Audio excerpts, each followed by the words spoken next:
in the DCTF Hot 100. This is a guy that, talking to other recruit nerds out there in at 7-on-7 in College Station, they were pretty high on Jamarian Miller. That was a name that came up often. And this is a guy who, committing to Texas, a big pledge here for Steve Sarkisian and company.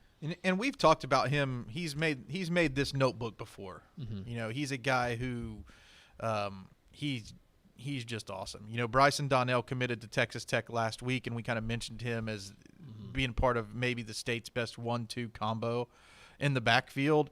And what I love about him is his explosive qualities. And he's also a guy who you can line up in the slot, and he catches the ball really naturally, so he's multidimensional as a running back. I think you could define him as an all-purpose back, but it's not really fair because he's a true running back too. Mm-hmm. He's a true running back who can do all the things that an all-purpose back can do. So that's what I think why this is such a huge pickup for Texas.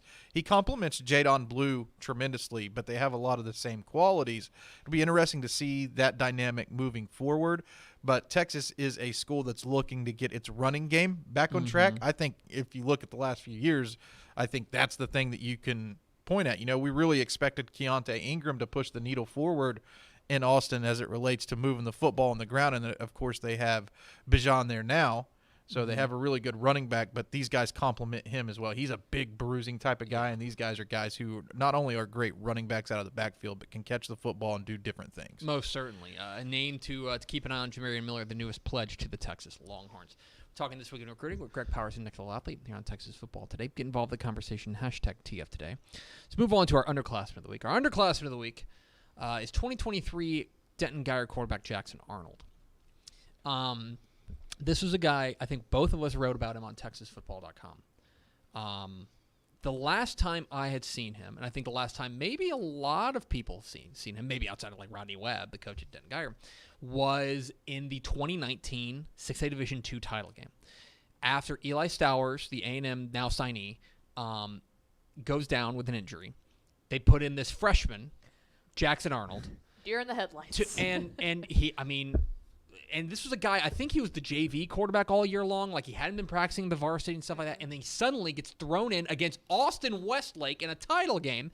And, look, I thought he did the best he could. But if that's the last time you saw Jackson Arnold, guys, the kid done grown up. Because he was maybe, I'm listing him as one of my 3 most impressive quarterbacks that I saw out there at State 7-on-7.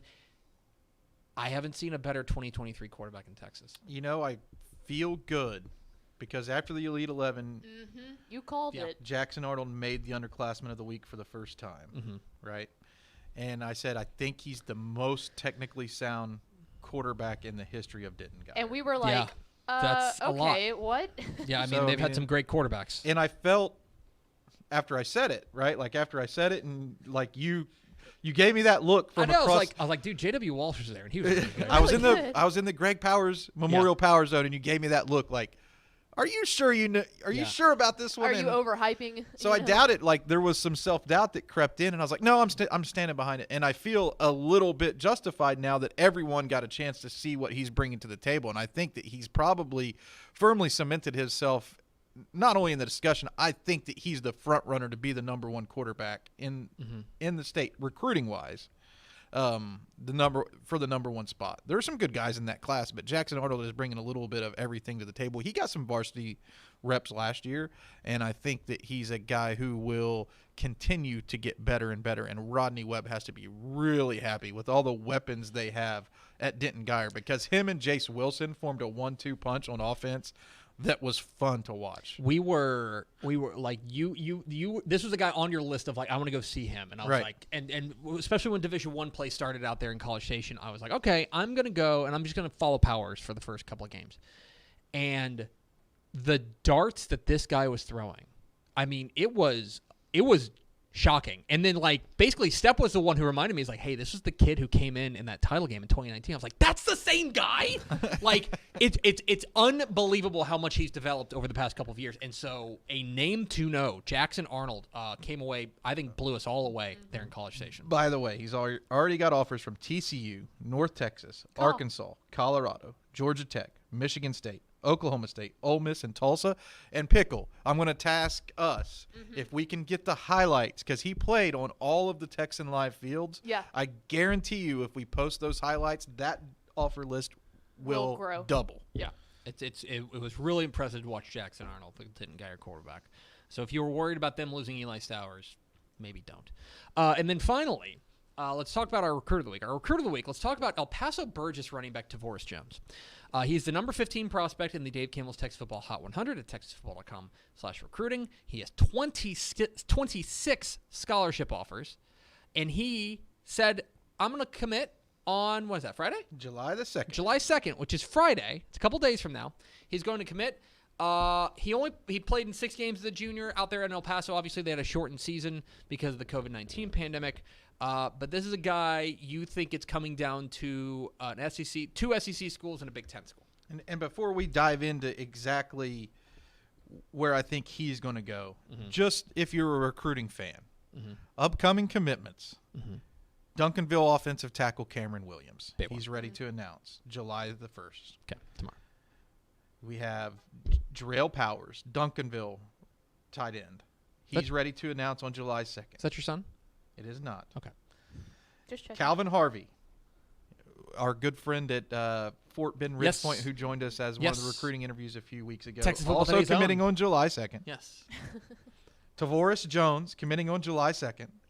Jordan Hudson committing on July 4th. So if you're a recruiting fan, the like next the 2 next days. Yeah, the next few days, like you got to be dialed in. But Jones, out of all those, I wanted to feature because I feel like he's a guy who kind of gets lost in the shuffle when you're talking about running backs. And, El Paso knows a thing or two about producing some really good running backs. And he's a guy who I think is going to be excellent in college. And you're going to love this, Tepper. I think he's going to Missouri. Oh, really? Oh, no. You I think mean, he's going to Missouri? But I think he's going to Missouri. And we'll talk about this a lot. Now that visits, unofficial, official visits, all this stuff is back on. Watch what they do. Don't listen to what they say. And watching what he's done is he's taken one official visit, and it was to Mizzou. So he's announcing his decision. So I think he's going to play in the SEC, and I think it's going to be for the Tigers. Okay, well, I will just say that if Mizzou beats out Alabama and Penn State for a running back, that would be quite something. As somebody who knows a little something about Missouri, that would be quite something. As someone who knows something about Missouri, you're watching this guy's highlight tapes. Is this a guy that you're going to be excited about? Oh, yeah. I mean, yes. First of all, he's from El Paso, so I already trust him implicitly. Secondly, I mean, he's a star. This is a star. This would be, in my opinion, a class maker. This would be a class maker for Mizzou, in my opinion, and a guy who could be part of that Eli Drinkwitz offense and fit in relatively well. I don't like. I mean, it's Alabama. It's the same reason like Alabama's in the top. Reactions right now If are Alabama's in the top 3, I just assume they're going to Alabama. It's Nick Saban. But I'd love to be surprised. I think that would be super cool if he went to Mizzou. Mizzou has had great running backs from Texas before. I was crazy about Kendall Lawrence coming out of Rockwall Heath. That was back eons ago. But. Right. That would be huge. Missouri's starting to turn up the heat, recruiting the Lone Star State. They're starting to target a little bit, a few more guys, and he seemed to have a really good time on that official visit. And in recruiting, you can always be wrong, but that's just where I feel like this one's trending. So we'll see if in a few days the Missouri Tigers don't have a 4-star from Texas. Wow, that would be pretty amazing. He's Greg Powers, the Next Level Athlete. Follow him on Twitter, GPowerScout. Follow Next Level Athlete on Twitter, Next Level D1. See his fine work on TexasFootball.com/recruiting. Stick around. I need you to introduce the next segment. I'll be here. We are Texas Football Today. We're here every weekday at noon. Good segue. Thanks. On TexasFootball.com, talking football in the Lone Star State. You can follow us on Twitter at DCTF. Like us on Facebook, Facebook.com/Dave Campbell's. Also on Instagram, Instagram.com/Dave Campbell's. And, of course, see us at TexasFootball.com. Become a Dave Campbell's Texas Football Insider, TexasFootball.com/subscribe. Get this magazine mailed directly to you. All sorts of great insider content, including you got a great piece up on Jared Kerr. That's for insiders only about promoting him to a 4-star. And he recently committed to A&M. Matthew Golden got promoted to a 4-star. Sorry. Matthew Golden, Klein Kane wide receiver, was amazing at the Texas State 7-on-7. We have an interview dropping with Matthew talking about his rise to being a 4-star, but also how he's looking forward to his 2021 season. He's made a commitment to TCU. But we got the Jared Kerr story out. Who narrowed down to Baylor and Texas A&M 24 hours before he committed to Texas A&M. Yeah. So we have that as well. There you go. So I'm sorry. He was already a 4-star, right? Yeah, he's number 49. I was going to say that Golding. It's saying it out. Go ahead. Powers leaned over to me at 7-on-7. He goes, "I just made him a 4-star." So I was there when it happened. Wow, I feel very you got to see it happen. Yeah, I got to watch that was a the pickle sausage exclusive. being made. Yeah. Anyway, you can see that at TexasFootball.com for insiders. If you become Dave Campbell's Football Insider. We've also been getting questions about the magazine when it'll hit newsstands. Like next week. Yeah. It'll start hitting newsstands next week. If you don't want to wait that long, TexasFootball.com/subscribe. We'll drop it in the mail for you today. So TexasFootball.com/subscribe. Powers, who'd you talk to this week? We talked to 3-star Colleyville Heritage cornerback Dylahn McKinney, a guy who I have outside the top 100 right now, but that will not last long. He is an impressive-looking specimen, and it's easy to see why he has 21 scholarship offers. Here is Greg Powers' conversation with Dylahn McKinney of Colleyville Heritage, here on Texas Football Today. Greg Powers, TexasFootball.com, and I'm out here with Dylahn McKinney from Colleyville Heritage, man. Big win in first game of the state, 7-on-7. Big news for you on the recruiting trail, man. You got a lot of offers, been taking visits, but I want to talk to you about team, talk to you about family. Gotcha. You had a big opportunity to take an official visit, but you're out here playing with your team. So just talk about what the squad means to you.